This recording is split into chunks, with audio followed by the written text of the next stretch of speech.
Our earliest ancestors were nomadic hunter-gatherers who migrated from place to place in search of food.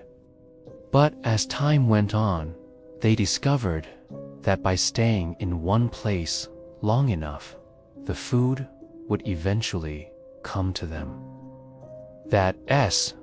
When settlements began popping up all over the world, and life as we know it took a very different turn. Hi, it's me, and this is life 4.8 million years ago. Our story today takes us back to the continent of Africa. Specifically, we're going to be exploring what life was like for early humans around 4.8 million years ago during the late Pliocene epoch. At this point in our history, the forests of Africa had begun to thin out, and the climate had become drier. As a result, more grasslands started to appear across the continent. This change in landscape also brought about a change in our lifestyle, because now our primate cousins, the apes, had a much harder time getting around. This meant that the pressure was off, and humans were free to roam the savannas as they pleased. With the emergence of these open grasslands came a new way of life. No longer did early humans need to travel great distances in search of food. Instead, they could set up camp in one area and use tools to hunt local animals or gather edible plants. This was a huge departure from the previous way of life, and it allowed humans to start thinking about settling down in one place. As the climate continued to dry, the forests became more and more fragmented. This made it even easier for humans to survive on the savannas, because there was less competition for resources with other primates. Additionally, the dry climate meant that there was less vegetation to hide animals, making it easier to hunt them. These changes in the environment led to an explosion in human populations around this time. In fact, some scientists believe that there may have been as many as 1 million humans alive at any given time during the late Pliocene epoch. This large population would have required a lot of food to sustain itself, which likely led to humans becoming more efficient at hunting and gathering. They also began to develop more advanced tools, which helped them access new food sources and more easily defend themselves against predators. All of these changes combined to create a perfect storm that allowed humans to thrive in the savanna environment. And this prosperity lasted for hundreds of thousands of years until the onset of the Pleistocene epoch brought about a new set of challenges. The first of these challenges was the onset of the ice ages. As the climate cooled, the savannas began to disappear and be replaced by deserts and tundras. This meant that humans were once again on the move, searching for food and shelter.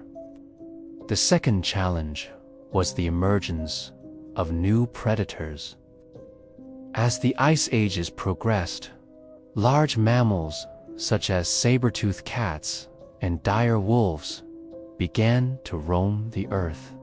These predators posed a significant threat to humans and their livestock, forcing them to live in small, close-knit groups for protection. The third challenge was the changing availability of food. As the climate continued to cool, plant and animal species began to die off, which meant that humans had less to eat. This scarcity of food led to competition between groups, which often resulted in violence. Together, these three challenges created a very difficult environment for humans to survive in. But they were able to adapt and overcome each one through a combination of ingenuity and sheer determination. They developed new technologies to help them hunt, new weapons to defend themselves, and new ways of living to ensure their survival. Despite the odds being stacked against them, humans were able to not only survive during the most brutal period in Earth's history. The question remains though, how exactly did they do this? To answer this question, we can look to our closest relatives, the chimpanzee.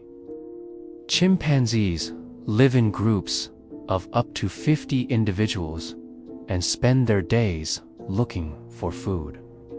When they find something to eat, they'll usually eat it right away.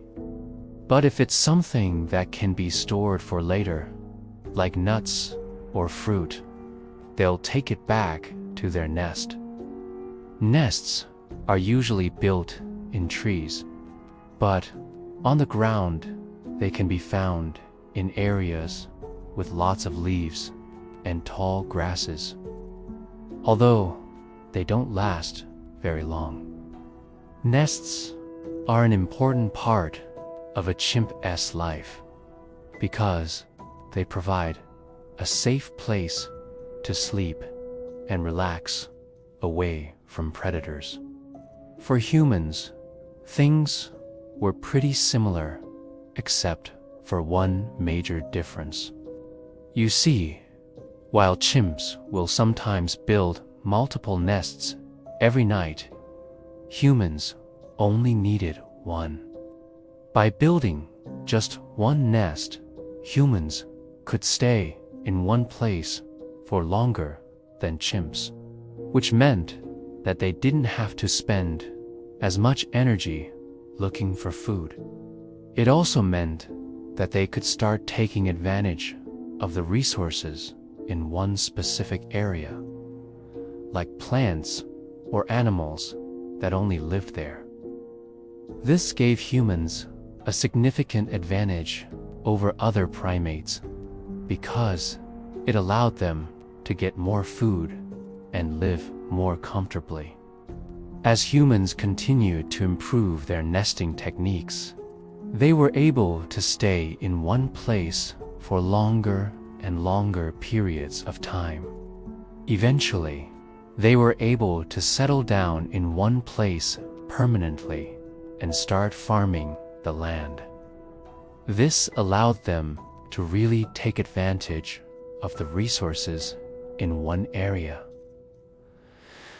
And it also allowed them to start raising livestock. With the help of these two innovations, humans were able to thrive in the savanna environment despite the odds being stacked against them. But there's more to it than just that. For example, evidence has shown that humans used sticks to poke and prod meat through the thick hides of animals.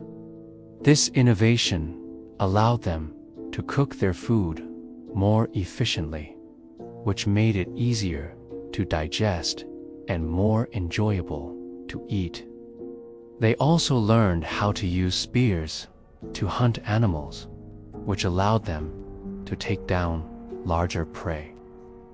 All of these innovations helped humans get more food, which made it easier for them to survive in the savanna environment.